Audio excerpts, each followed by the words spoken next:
We're good, and I'm good. Matt, we in here. I got my Golden Girl shirt here. You know, thank you for being a friend. You know what it says on the bottom? It says stay golden. Ooh, ooh, and that's what I'm gonna do. I'm gonna stay golden. Ooh, I'm happy to see y'all, cause I am your man's Nic Rattlehead, and behind the camera, who do I got?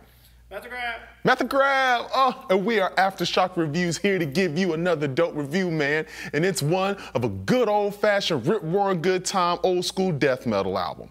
We are talking about Planetary Clairvoyance by Tomb Mold. Now, I've been a fan of Tomb Mold since I first heard, I think it was 2017's Primordial Malignity. I love that album title, by the way. And then on top of that, the album cover is amazing. But what really got me, what really made them just take me by the shirt collar was Manner of Infinite Forms. Oh, it was one of my favorite albums of last year. Whether you talk about the self-titled track or Blood Mirror, which is probably one of my favorite songs from last year, if not probably my favorite song. Abyss Walker, oh, Matt, the album was just full, and I mean full, like bursting at the seams with riffs. Dear heaven, riffs, just riffs.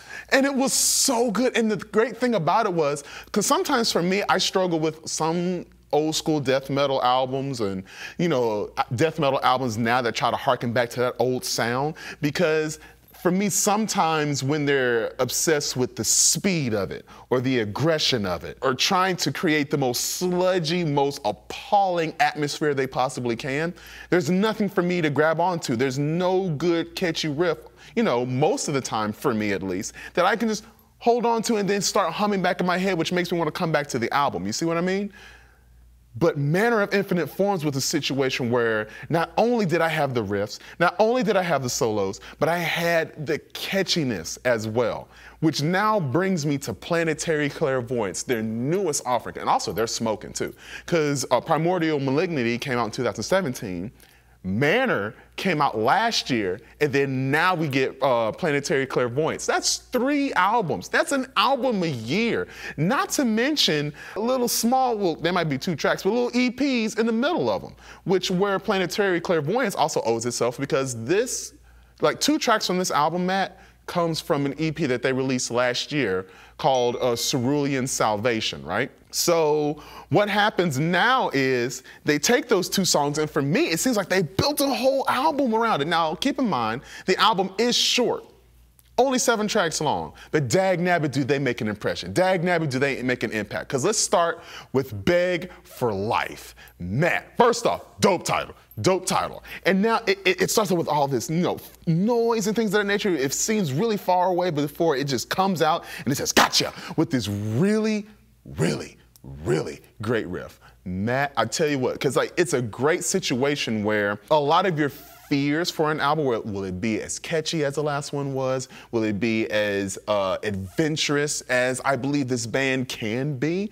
And Beg for Life answers all of those questions with a resounding yes. Because not only do I have a riff that is still in the old noggin right here, dude, I get an acoustic guitar in there. Because they're moving from riff to riff, from passage to passage, to the point where it kind of tapers off a little bit, and you get an acoustic guitar, and I'm like, huh, okay. Not used to that in a Tomb Mold song. And then it builds and builds and builds, and then it just starts exploding all over again. And then what I will say though is, this is one of the rare moments where it actually is catchy. Because when it goes to the title track, Planetary Clairvoyance, it's literally a blitzkrieg, kid you not, of just blast beats and D beats, and then it seems like the riffs are kind of following the lead of the percussion, right? Therefore, since it's doing that, I can't really hold on to anything, right? There's nothing really that I can recall back to where I'm like, yo, that part was great. Except for the fact that it seems like the song ends and then it comes back with almost like a minute long of just some other motif, some other micro song, right? And I'm like, I don't know why they did that. I don't know why it felt like they ended the song, came back with something different, then they ended the song all over again with only a minute left. I was like, I didn't appreciate that part. Not saying that the track itself is bad, it just seems like it's just a wash of ideas Then space, another idea. Okay, yeah, now we're done. You see what I mean, Matt? And because of that, that's not for me, especially if you're naming the album off of this song. Like, that's not enough for me to be like, yep, that's the star of the show. Because the star of the show comes after this whole, it's like some type of musical interlude, Matt, where it's like nothing but noise. It's like world building, because apparently this album takes place with, within some type of alien race or something else like that, and something is hatching, something is growing, and then probably by the end of the album, because it does seem like this thing emerges from some type of pod near the end of the album, pardon me. It's like, don't know if I really needed this whole 3-minute long world building track. Not saying that it doesn't need to be there, but I'm like, it doesn't need to be there.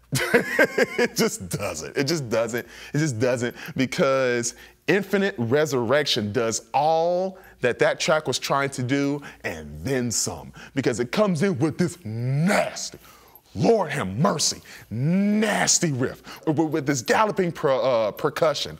Oh, I'm getting excited, which is why I'm stumbling on words, pardon me, because I can hear the song just bouncing and pulsating in my head.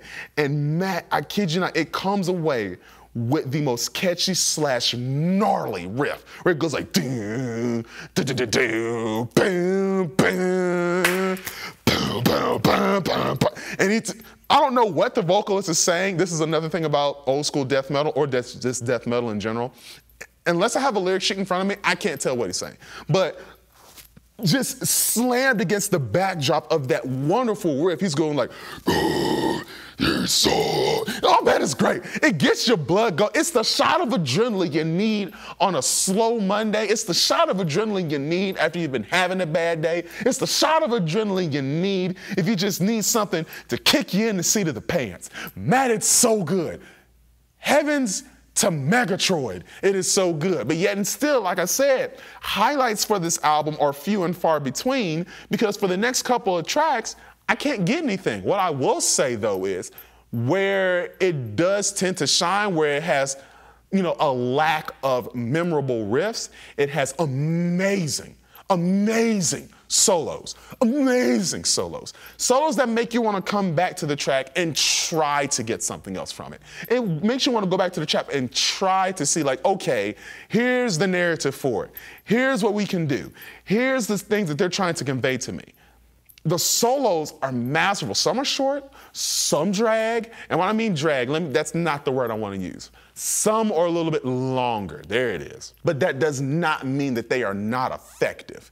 Now, the last track, Heat Death, boy, it feels death doomy, right? Because it's slower than what I'm used to Tomb Mode moving at. It's a slower pace, but because it's slower, heavens, it's like they took Thor's Mjolnir and they're repeatedly hitting you upside the head with it, because it's bludgeoning. Good night. It's bludgeoning. It has an awesome, now yet again, here we are with the few and far between, once in a blue moon memorable riff, but it's there, and dag nabbit is it good with it's a searing solo, man. A searing solo. One that threatens to take your brain stem like this right here. Take a buzzsaw and just do that. Matt, it is so good. I'm telling you, like I said, the only thing that I can give this album so far as a critique is concerned is that it doesn't necessarily feel as memorable as a lot of the tracks from Manor was. And I know I'm harping on that, but yet again, like I said, I want something that I can go back to, something that I can be like, you know what? I can't stop humming this lick. I can't stop humming this riff. I want to go listen to it again. Aside from maybe, most importantly, Infinite Resurrection, right? Doesn't mean the album isn't good. Doesn't mean the album isn't effective. Because the production for it, the mixing for it, awesome. Top notch. It's every bit as sludgy, it's every bit as gross, it's every bit as vile as I would hope a Tomb Mode album would be, right? So when you take everything into consideration, when you look at the whole picture, this is a great album. And it's already on a lot of people's year-end list, and rightfully so. So if you're looking for some good old-fashioned, old-school death metal, look at Planetary Clairvoyance by Tomb Mold. Out now on 20 bucks spent. It's good stuff. I promise you, you will not regret it. Until our next review, this man right here with the golden girl shirt. See, that's how excited I am. I can't speak. I am here, Nic Rattlehead. And behind that camera is my man's with the master plan, 100 grand. I love this guy, man. Y'all don't even know. What's your name again? Matt. Matt, can I tell you something? Sure. Thank you for being my friend. Thank you for being a friend. And the rest of you guys, stay golden. Hey, good stuff, right? Good stuff.